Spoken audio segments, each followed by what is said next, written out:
اردو برصغیر کی معیاری زبانوں میں سے ایک ہے۔ یہ پاکستان کی قومی اور رابطہ عامہ کی زبان ہے، جبکہ بھارت کی 6 ریاستوں کی دفتری زبان کا درجہ رکھتی ہے۔ آئین ہند کے مطابق اسے 22 دفتری شناخت زبانوں میں شامل کیا جا چکا ہے۔ 2001 کی مردم شماری کے مطابق اردو کو بطور مادری زبان بھارت میں 5.01% لوگ بولتے ہیں اور اس لحاظ سے یہ بھارت کی 6ٹھی بڑی زبان ہے، جبکہ پاکستان میں اسے بطور مادری زبان 7.59% لوگ استعمال کرتے ہیں۔ یہ پاکستان کی 5ویں بڑی زبان ہے۔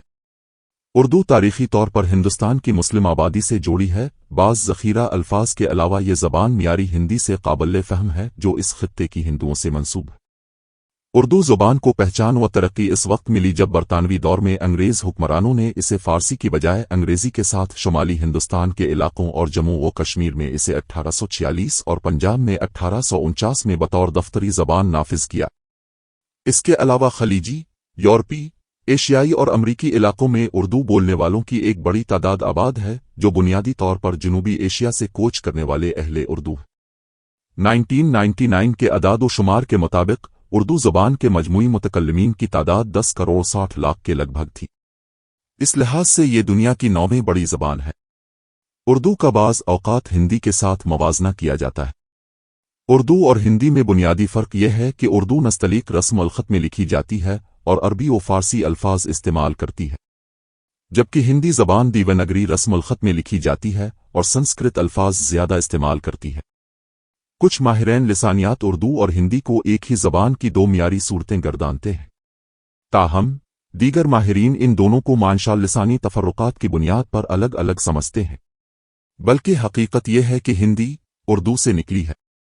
اسی طرح اگر اردو اور ہندی زبان کو ایک سمجھا جائے تو یہ دنیا کی 4تھی بڑی زبان ہے۔ اردو زبان دنیا کی نئی زبانوں میں سے ہونے کے باوجود اپنے پاس معیاری اور وسیع ذخیرہ ادب رکھتی ہے۔ خاص کر جنوبی ایشیائی زبانوں میں اردو اپنی شاعری کے حوالے سے جانی جاتی ہے۔ اردو ہندی زبان کی طرح فارسی، عربی، ترک زبان کی ایک قسم ہے۔ یہ شورا سنی زبان یعنی یہ زبان وسطی ہند آریائی زبان تھی جو موجودہ کئی زبانوں کی بنیاد سمجھی جاتی ہے، ان میں پنجابی زبان بھی شامل ہے، کی ذیلی قسم کے طور پر اب بھرنش سے قرون وسط 6 سے 13ویں صدی کے درمیان میں وجود میں آئی۔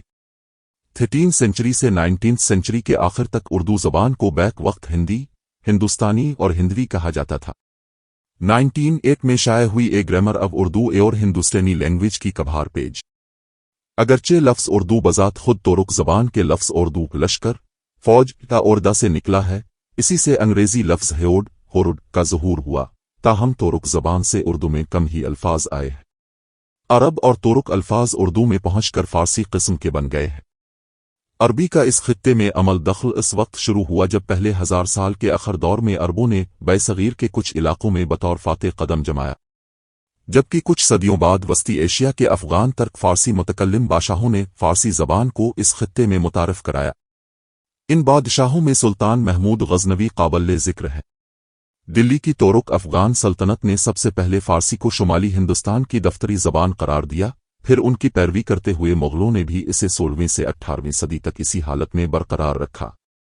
یوں صدیوں تک فارسی زبان نے جنوبی ایشیا میں اپنے قدم مضبوطی سے جمائے رکھے۔ اس طرح اس نے ہندوستانی یعنی اردو کی تعمیر و ترقی میں اہم کردار ادا کیا۔ اردو زبان کو ہندوستان کے مسلمانوں کے ساتھ خاص کیا جاتا ہے اور اسی حوالے سے کئی نظریات بھی قائم کیے گئے ہیں۔ ممتاز محقق حافظ محمود شیرانی کے نزدیک یہ زبان محمود غزنوی کے حملہ ہندوستان کے ادوار میں پنجاب میں پیدا ہوئی، جب فارسی بولنے والے سپاہی پنجاب میں بس گئے۔ نیز ان کے نزدیک یہ فارسی متکلمین دہلی فتح کرنے سے قبل 200 سال تک وہیں آباد رہے۔ یوں پنجابی اور فارسی زبانوں کے اختلاط نے اردو کو جنم دیا۔ پھر ایک آدھ صدی بعد جب اس نئی زبان کا آدھا گندھا خمیر دہلی پہنچا تب وہاں اس نے مکمل زبان کی صورت اختیار کی۔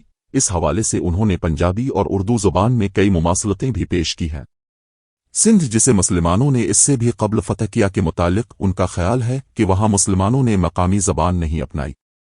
شیرانی کے اسی نظریہ کو پنجاب میں اردو نامی مقالے میں لکھا گیا، جس نے اردو زبان دانوں میں کافی شہرت پائی، اور اسی کو دیکھ کر بہت سے محققین نے اردو کے آغاز کو مسلمانوں کی آمد سے جوڑنا شروع کر دیا۔